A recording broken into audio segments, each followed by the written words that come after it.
Good morning. Welcome to another edition of Roadhouse Last Call. Roadhouse Last Call. We're about to talk about a lot of stuff, a lot of important stuff. Had some ideas. Lots of ideas. Bender, how are you, sir? I am good. Oh, I'm on mute. I'm good. Good morning. Bender's good. And I he got to says adjust good my morning. volume real quick. I'll let you. Give me 2 seconds. Needs 2 seconds. All right, so everybody saw the numbers come out, data release, inflation pulling back, unemployment claims, public claims going up, all playing into what the criminals want to see, and we get to see green candles. How these hold, man, fuck if I know. What I do know is they are trotting out Fed speakers left, right, and sideways all day long today, all day long. Harker, first off the bat, fires off in about 8 minutes. Let's see what kind of dopey ass candles that fucknut can create. And then we have Daly, we have Mester, we have George, and we have Williams banging all day. And then tomorrow, I'm sure we're going to get a plethora, cornucopia, whatever you want to call it, of Fed speakers tomorrow. So that's kind of where we sit. Yesterday, Jack asked the question what we thought we would do. I was absolutely convinced that we would move to the upside off the data. Absolutely convinced. I think a lot of people were absolutely convinced that based on where we were. But even based on where we were, the data coming out, it's like the common man, the common eye can look at that data and be like, okay, so if this is what the Fed is doing, if this is what their plan is, you can actually see a light at the end of the tunnel. You can see the light at the end of the tunnel. Based on all of the circumstances, all of the narrative, all of the price action, all of the causation, all of everything, you can see a light at the end of the tunnel. Can everybody see the light at the end of the tunnel? Yeah? Good. Because that light may, in fact, be a fucking freight train. We do not know. The data is leaning towards and pushing towards, recessionary elements that are there.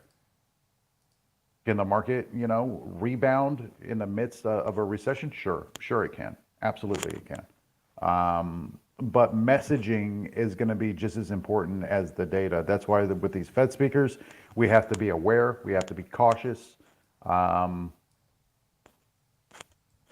probably have to be more cautious now than ever before, because it's like if we get some type of reversal in inflation, or if the messaging coming from the Fed stays extraordinarily hawkish, then we're still sitting here absolutely fucked. So I want to be positive for bull today. I want to feel good about it, but I do know that flow has been extremely bearish. Coming into this week, it was fairly bullish.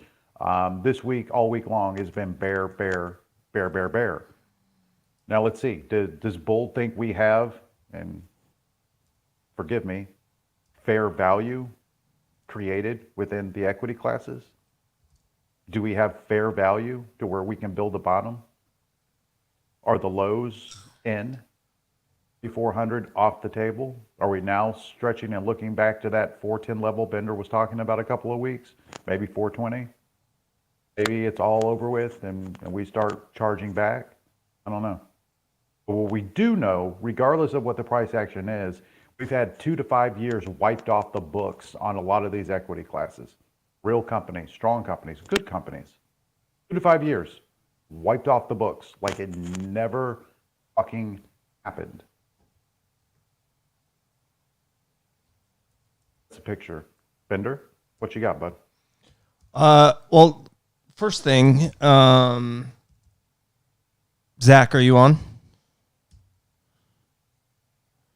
Do we have the Zach this morning? So I am going through at the moment and kind of recalibrating, some of these charts to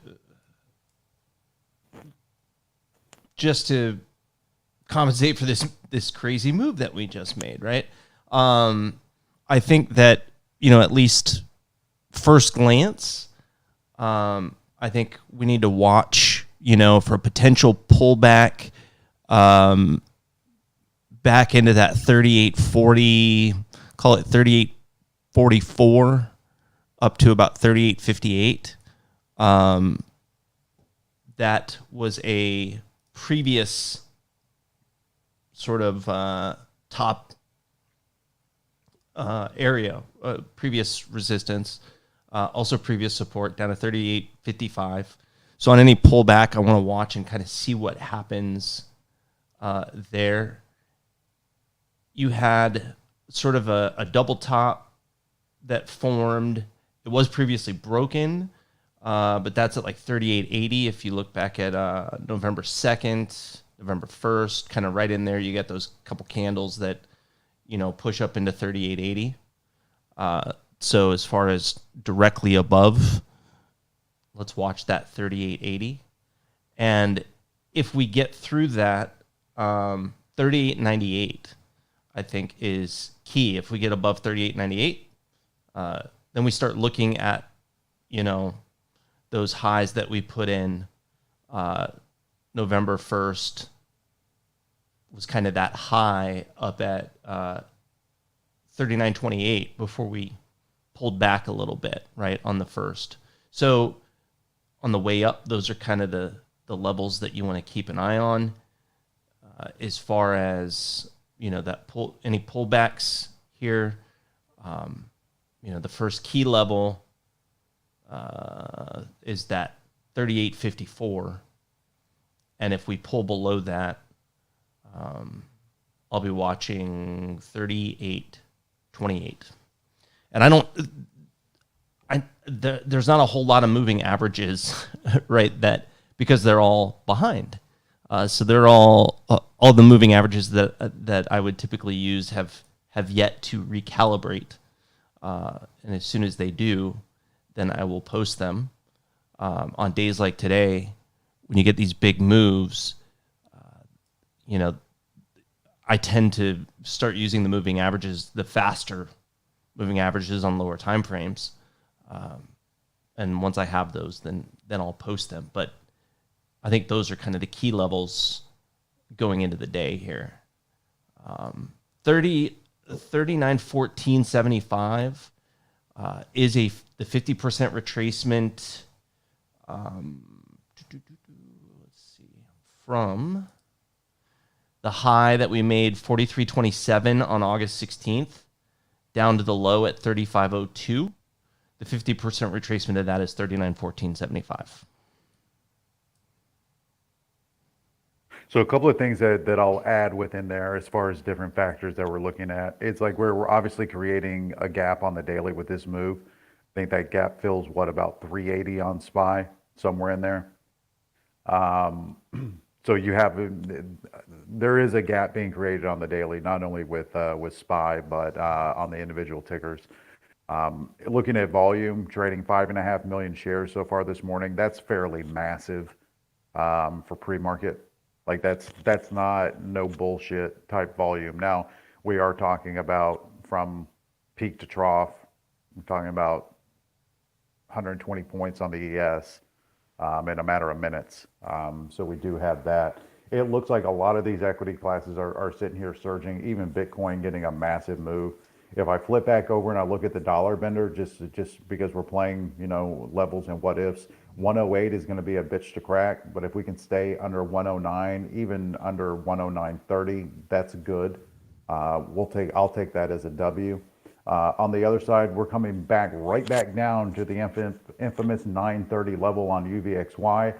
We've seen a lot of divergence with the market in the VIX and UVXY. That's going to be interesting to kind of walk and chart. One thing that we do know for sure without fact is that flow is sitting bearish as fuck, which means there's going to be a lot of fucked off bear today, man. A lot of fucked off bear. And the question is are they going to capitulate? Are we going to get capitulation from bear to the upside? Or are they going to double down and be like, nope, this battle is far from over? A lot of questions, man. A lot of fucking questions. It's like between your levels and what Zach had posted early this morning.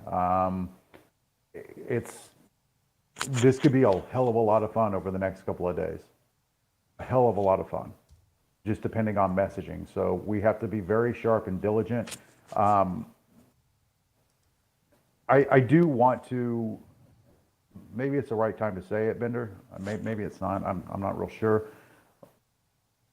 But we do want, in this environment, when things change, when you have an outlet, you have a variable that enters the equation that wasn't there before, you have to account for it.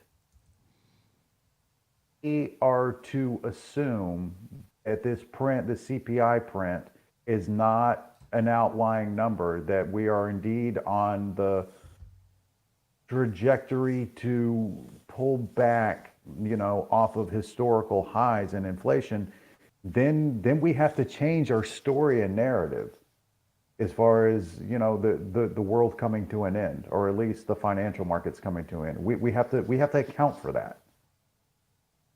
We have to.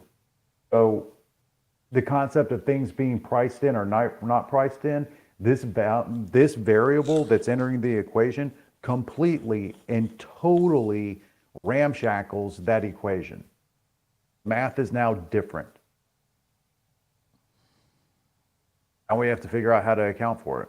And that is not an easy job. So that's what I got. Is Zach on? Stockington, you on? Either one of y'all? I am here. All right, Stock, what you got, buddy? Did you start my my fans only page yet? Oh man. Your fans only? Or is it only fans? I don't know what it is. Fans. It's only fans. Okay. Well, get it right. If you're gonna do that kind of funky stuff on camera, you should probably know the name. We're gonna get Hells a TikTok. He's gonna be on Snapchat. He's got getting his side hustles. I don't think you'll see Hells on TikTok. I think that one's off the table. Also, the line on TikTok. If I'm gonna shake my ass, it's gonna be for America, not for fucking China. I can tell you that for sure. I will shake my ass for America. I will not do it for a China. Period. Period. Period. And all you fucking people sitting there shaking your ass for commies, you need to look at yourself in the mirror. Really look at yourself in the mirror over there. Love it. Man, all those poor TikTokers out there in the Roadhouse. Take a deep look. All right. Levels. Let's see. So I put out the new triggers and stuff. Nvidia, a lot of these is just going to kind of, for the upside, just going to see what happens where they stopped moving up here pre-market. So Nvidia, that was at 146.75. For downside in Nvidia, this was a fib I had at 144.75. And then it's got two dark pools below that at 143.01 and then 140.59. That's Nvidia. Tesla coming up to a dark pool from the other day at 191.30. So it's stalling, and there's kind of a fib around this area as well. So we'll see if we can pop that area for upside, and then downside, I'll be looking at this 184.75 line. Apple stalled out pre-market 140.45 and now has a dark pool below from the other day at 139.50. That's 449 million. And then below that is the big one on Apple that I've been talking about this week, is this dark pool area at 138.2. SPY just crossed the really big one we've seen. 384.83 is over $14 billion. So that is an important one to have on your list, or at least on your chart. I did set alerts for Swan's list, so we should get pops in the room if we see Meta and Chewy from Swan's list breaking his triggers. But that's all I got. Well, he has. So, Bender, you have any thoughts? Do you have any plan? Do you have any brain stuff going on? I'm like I said, I'm kind of putting these charts back together.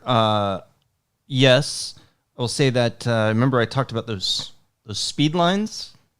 We are above that. We are above one of them. There was this trend line that was created. If you look at the highs from August 16th, and you intersect that with those highs that were made on November 1st, you can see a trend line that gets tapped in the middle, very close to that September 13th. Watch that trend line. We had been banging our head against it, and we just popped above this morning. So, let's see if that holds. Let's see if we get a recheck at 38.50.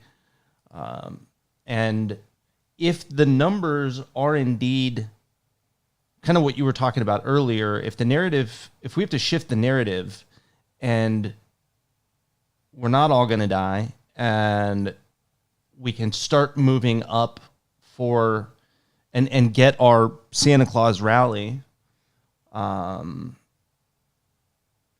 maybe the 200 comes back into play on the daily, which would put us up at 40.86, which if I go back to that parallel channel, the longer term down channel, that we made off all-time highs up at 4,800, that would come in, depending on how long it takes us to go test that would come in right about at the 200, pretty close, just above it ish. So right around 4,100.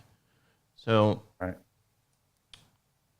on the longer term view of things, a Q4 rally would likely go test the top of that channel. Not saying that that's what's going to happen. I'm just trying to get the bigger picture, right? If you're talking bigger picture, it kind of goes back to, if you look at some of these indexes, like if you look at the NASDAQ, what is down 30% on the year, over 30% on the year. S&P's down heavily, Dow down heavily, IWM down heavily. It's fairly rare that you get just a continued fucking onslaught on these for a year in total. It's historically it's rare that this happens, that there's not some type of an overall rally going into the end of the year. And if we keep on talking about narrative, but if we go back, Bender, to springtime, I think you had every analyst and every fund on the planet saying that the market would be backloaded for the year. We're in that zone to where if that's going to come to fruition, now's going to be the time that they're going to start fucking printing. They're going to start fucking buying shit, and we're gonna gobble up some of that loss. The other thing that I'll say about that, bottoming flow is you can't miss it. You can't miss bottoming flow. Yep. It's like it is apparent. It is a full-on onslaught of call, put writing. It's like call. Like if we're talking this week, next month, next year, it's like it is relentless with massive dollars hitting the tape.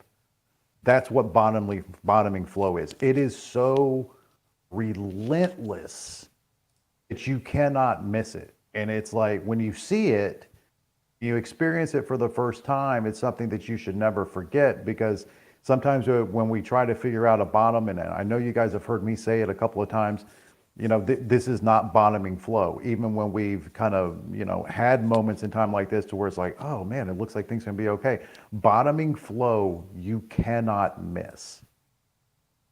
It is like the most sexy thing on the planet, frolicking in the ocean at sunset. It is just like, oh my God.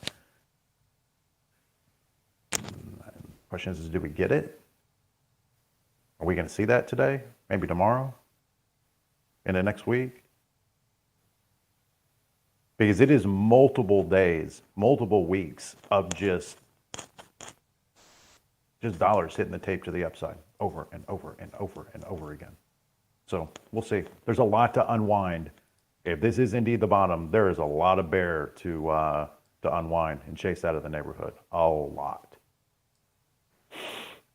All right, we got anything else? Anybody have any questions?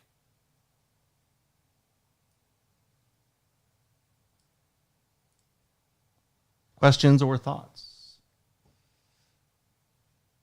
Vendor, I was thinking last night, so the lady's out of town, so it's like I get left to my own brain. And so I was thinking, it's like we have some fundamental tools in here that are really, really powerful when I think about it. And we have an opportunity to either work as a team and take advantage of what we see, or we can squander the talent that we have. This is my thought last night. I think the addition of Zach coming in and offering his perspective is important. Stockington has proved himself over and over again. You have also. When we start reaching these pivotal moments on the chart, you know, these really important levels, I think it would be important to see and helpful to see what the overall take is as far as just call it really, really basic, up or down. Are we going up or down on these notes? Not, well, maybe, kind of, sort of, but if each of us put in our 2 cents and then we can find consensus on these levels, I think it increases the odds not only for ourselves, but everybody else within the room. And there's several. There's probably 3 points on any given day where it becomes one of those moments in time to where shit's got to go down. And finding consensus and finding just a temperature on not only the 4 of us, but the other members in the room, I think is going to be very, very helpful to everybody's ability to make money. Do you have any thoughts on that? No, I think I don't think it's a horrible idea just to kind of. I feel like we kind of do that throughout the day anyway when we get to some of those key levels. Maybe it's not a. Maybe we don't format it in that way right now. We definitely don't format it. We definitely don't. And it's like, if I'm not watching chat, sometimes I don't know what you or Zach are thinking and seeing and leaning if I'm not watching chat. So part of that has to do with me doing, and I'll put it on myself, I need to do a better job of creating those moments for conversation. I need to do a better job as far as, trying to build out some type of, I don't want to say consensus, but just a story. I think that's really, really important that I do, and I have to be able to draw you guys into it. It's like I have to be able to bring you into a format that's going to work for you to be able to speak. And I think what's important in what I'm saying is we're not looking for, oh, homeboy was right or homeboy was wrong or anything like that. We're just looking for, it's like, look, it's like at any point in time, there's a crossroads where you can either go left or right. There is no staying in the middle. You have to use those moments in time to say, bitch, call your shot. Call your shot. Well, maybe, kind of, sort of. It's like, call your shot. If you're right, you're right. You're wrong, you're wrong. It doesn't matter. But if we get a consistent consensus, we get multiple people calling their shot, I'd be willing to bet that on balance, if there's a majority of either saying we're going ups here or we're going downs here, the law of averages say that that's going to be accurate. Anyways, my thoughts. It depends on the it depends on the test group, but I have a lot of confidence in our test group. There you go. I have hellified confidence in you, Stonk. I'm learning more and more about Zach. I think what I like about Zach is even though he's using different tools, if you will, or different ideology, I'm able to see it through what I see. I'm able to have an understanding of it through what I see. So I think that's really good. It's like, look, we have some great traders in here, man. Really, Absolutely, really great yeah. traders. Absolutely. So it's like we can do a better job of winning. We can do a better job of giving people the opportunity. No, it's like, even look, me too. As far as like, look, if I'm in it, and I'll just use an example. If there's a situation to where I'm looking to go long, and you're like, rolling, and Zach is like, well, well, I'm looking the other way. Stockings is like, well, yeah, no, you're buying the top of a rising wedge there, Hells, and the flow isn't all that great either. It's like, then I need not do that. I need not do that. Because on average, you guys are going to be right against my one wrong vote on average. I understand what you're saying. Yes. So it's like makes sense. it's about making money at the end of the day. Being right or wrong is like, okay, well, there's multiple points in time during the day, week, and month to be right and wrong. Yeah. Let's make the monies. Let's make the monies. Anyways, that's all I got. Anybody have anything else? Thoughts, feelings, emotions?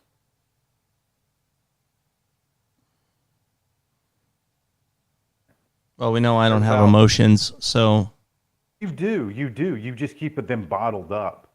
they don't One day, exist. Bender. I've spent my entire life crushing them. I am going to grab a hold of those emotions, and I am going to bring them to light and to the surface. One day, Don't hold your breath. it'll happen. You're going to feel free. Don't hold your breath. Many have tried. They have all failed. All right, everybody. We have a few minutes until open. Let's get comfortable. Let's be smart. Let's be diligent, and let's try to be on the same page and communicate. So thanks again for listening, Bender. Thank you, Ackington. Thank you. Thank you for the charts this morning, and we'll see you guys here in a few minutes. See you in a few.